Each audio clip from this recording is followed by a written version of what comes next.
There is a simple question that can change how we look at almost every financial decision. Is this thing going to add to my future, or is it going to cost me money over time? Some purchases grow in value or put money back in our pockets. Others lose value the moment we buy them and keep costing us month after month. In this episode, I will break down the difference between assets and liabilities, including some gray areas that aren't as obvious as they seem. Hey, I'm João, and welcome back to How to Make Your First Million with Your 9-to-5 Job. So far, we have covered mindset, earning more, building your foundation, and tracking where your money goes. Today, we are zooming out to look at a bigger picture. What actually builds wealth over time and what quietly drains it. An asset is something that grows our wealth. It either grows in value over time or puts money into our pocket on a regular basis. Ideally, both. Some common examples are stocks and index funds. For example, when we buy a share of a company or a broad market fund, we own a small piece of something that can grow over time. And some of them also pay dividends, which means we get cash just for holding them. Another example is real estate that generates income. If we own a property and rent it out, the rent payments coming in each month are income, and the property itself might also appreciate over time. The last example is a business or a side project that earns profit. If we build something that brings us money, whether it's freelance work, a product, or a service, that's an asset too. The key idea is that assets work in our favor, and the longer we hold them, the more they tend to add to our net worth. Another way to think about assets is that they continue working even when we are not. Once the asset exists, it can keep producing value without requiring constant effort. For example, if you invest in an index fund, the companies inside that fund are working every day, selling products, growing revenue, expanding their business, and as an investor, you benefit from that growth over time. The same happens with a rental property. The property exists whether you are actively working that day or not, and the rent payments continue coming in. That's what makes assets powerful. They separate income from your time. The opposite of asset is liability. A liability is something that takes money out of your pocket, and it's usually on a recurring basis. Some examples are credit card debt. If we are in debt, we are paying interest every month. That money is leaving our account without nothing to show for it. Car loans are another good example. We are paying monthly for something that's losing value at the same time. The car is worth less every year, but the payments keep coming. The last example are subscriptions and ongoing costs tied to things we own. Sometimes the purchase itself isn't a problem, it's everything that comes after: insurance, maintenance, fees, and upgrades.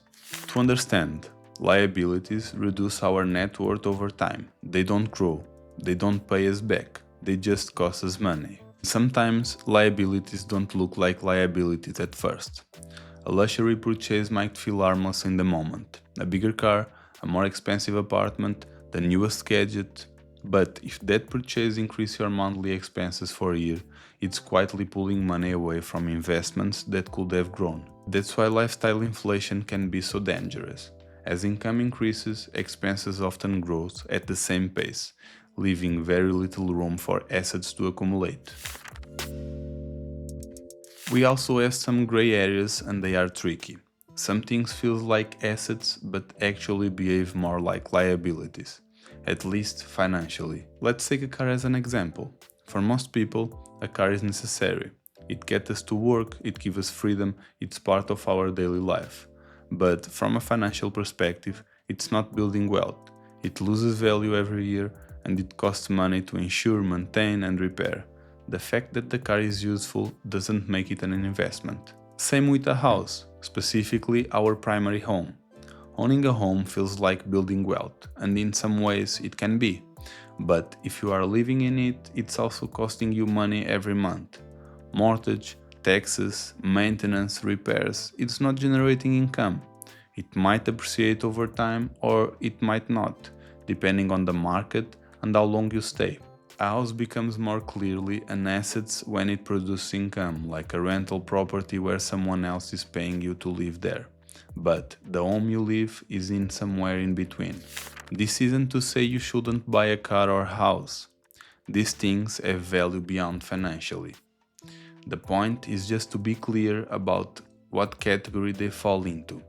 A necessity isn't the same as an investment, even if it costs a lot of money. Understanding this difference helps avoid one of the most common financial mistakes: believing that every expensive purchase is automatically an investment. Sometimes the best way to build wealth isn't by buying more things. It's by redirecting more money toward the assets and being intentionally about the liabilities we take on. Here is a way to think about purchases that helped me. Imagine we are looking at a new phone. Let's say it costs $1,200. It's a nice phone, latest model, with all the features. Now imagine, instead of buying the phone, you put that money into a simple index fund that grows at around 7% a year. 10 years later, the investment could be worth around $2,400. And we didn't need to do anything, it just grew. And the phone?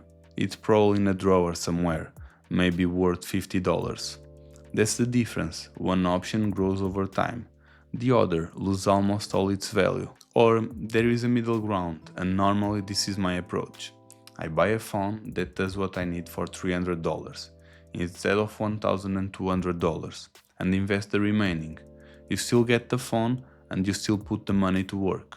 And the interesting part is that small decisions like this, repeated over many years, can have a huge impact.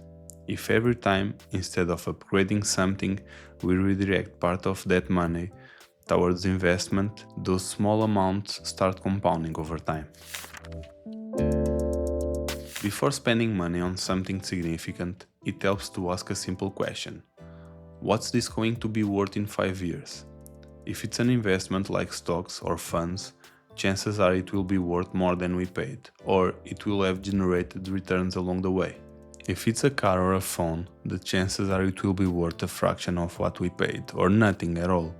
Neither answer is automatically right or wrong. Some purchases are worth it for reasons that have nothing to do with financial return, but asking this question keeps things in perspective.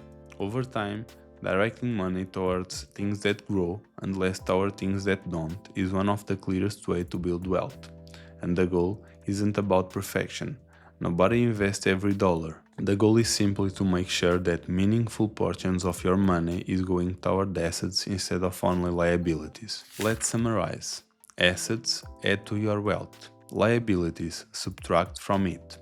And some things that feel like assets are actually closer to liabilities when we look at the numbers.